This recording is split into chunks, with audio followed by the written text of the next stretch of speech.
What's up na naman sa inyo mga ka-MV? Nandito na naman ako upang magbigay na naman ng diskarte sa inyo.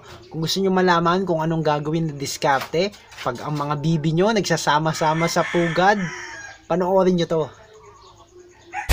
You ain't gonna make it, you ain't never ever gonna break it. You can never beat them and they're better than you face it. Thinking that they giving them, you're not, think a stray kid. No, they don't give a damn, you got what I... So, marami sa atin mga ka-MV sa mga baguhan na Muscovy duck racers at breeders nag-aalaga ng Muscovy ducks. Pag yung time na mangingitlog na ang ating mga Muscovy ducks is excited tayo, no? Natutuwa tayo, nalilibang tayo kasi matagal nating hinintay yung pagkakataon na yon na mangitlog sila, di ba? Nakakatuwa kasi sa wakas nangingitlog na, makakapagparami na ako ng Muscovy ducks. Pero darating sa iyo itong problema na ito, ang problemang nagsasama-sama sa pugad ang iyong mga Muscovy ducks. So, diskarte. Ano bang naituturo ko sa inyong diskarte? Dalawang klase kasi yan mga ka-MV. Nagsasama sa unang klase niyan mga ka-MV, nagsasama-sama sa pugad yung sabay mangitlog. Ibig sabihin sabay sila na nangingitlog pa lang. At pangalawa, ito yung mahirap. Yung magsasama-sama, yung hindi sabay-sabay, ibig sabihin yung isa naglilimlim na, yung isa nangingitlog pa lang. So ito yung komplikado. Doon muna tayo sa una. Ano ang diskarte doon sa sabay nangingitlog sa isang pugad? Sabay sila nangingitlog, no? Ikaw marami ganito kasi yung scenario niya mga ka-MV, ano? Marami kang ginawang pugad. Tapos sa isang pugad, doon sila nangingitlog. So, ang sakit sa ulo, di ba? Paano mo sila tuturuan na hindi naman natin sila pwedeng kausapin, uy, dito ka na sa isa, maluwag naman dito. Hindi. Mga ka-MV, unang-unang diskarte, kung gusto mo talaga na magkahiwalay silang pugad, is itali mo yung isa. Bumili ka ng simple. Bumili ka ng tali ng manok sa mga poultry supply para hindi masakal yung paa nila. Kasi nga, fragile yung paa ng mga yan, madaling mapila yung mga yan. Itali mo sila kung saan yung lugar na gusto mo siyang mangitlog, yung nakikisalo, no? Itali mo siya doon, malapit doon sa pugad niya. At make sure na abot niya ang tubig at abot niya ang pagkain. Baka sabihin mo, paano siya makikipag-mate ka MV kung nakatali siya?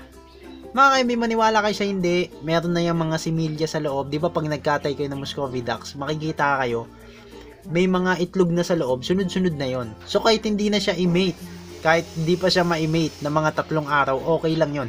Kasi pag nangingitlog na ang Muscovy ducks mo, is tuloy-tuloy na yon. Ibig sabihin, may mga similya na siya sa loob ng tiyan niya at dinidevelop niya na lang yon. Kaya kahit itali mo siya, ay okay lang mga ka-MV. At ang mahalaga lang naman nakakain siya, no? Pagka kasi tinali mo yan, no choice yan. Kung saan yung malapit na pugad doon sa nakatali siya, hindi siya makalis eh. Hindi na siya sasali doon sa isa. Kung saan yung malapit na pugad, kahit mga 5 araw lang, makalimang itlog lang siya, doon sa pugad, doon mo siya tinali. Pag pinakawalan mo yan, doon na yan pupunta kasi may mga itlog na siya doon at doon na siya babalik. So, ganun lang yung diskarte. Simpleng-simple, di ba mga ka-MV? Paano naman kung wala kang time? Ayoko itali eh, baka mapilay. Ayokong itali, wala akong pantali. Pwede rin naman mga ka-MV. Ito discarding ginagawa ko. Ako, personally, mga ka-MV, nasa inyo kung gagayahin nyo pinapabayaan ko yan. Pinapabayaan ko yan magsama yung dalawang inahin Hanggang 3, mga ka-MV, pinapabayaan ko yan magsama. Tapos ang gagawin ko ngayon, mga ka-MV, pag yung time na maglilimlim na sila, syempre sobrang daming itlog niyan, no? Siguro mga 20, 25, 30. Yung mga itlog niyan. Pag maglilimlim na yan, sabay-sabay din yan, no? Siyempre, 3 inahin. For example, 3 inahin aalisin mo yung isa.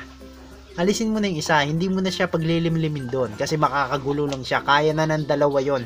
Kahit 30 na itlog pa yon, mga ka-MV. Ikulong nyo na siya. Para na sa ganun, makapag-breed siya agad. Tapos, yung mga naging itlog niya, is may maglilimlim na iba. Di ba mabilis yung pagpaparami mo? Kasi inalis mo na siya, makakapag-breed na siya ulit. Tapos, yung mga itlog niya is mapipisa ng ibang inahin. For example naman, 2 nagsama sa itlog, nagsama sa isang pugad ng itlog, mga 30, mga 20, ganyan, 25. Kaya na ng isang bibi yun, mga ka-MV. Basta yung pugad nyo is secure, maganda, mainit, hindi nababasa, at hindi nalalamigan yung mga itlog. Kaya ng isang inahin yan, mga ka-MV. Maniwala kayo sa akin, alisin nyo na yung isa. Ganun yung ginagawa ko, inaalis ko yung isa para makapag-breed na agad yung isa.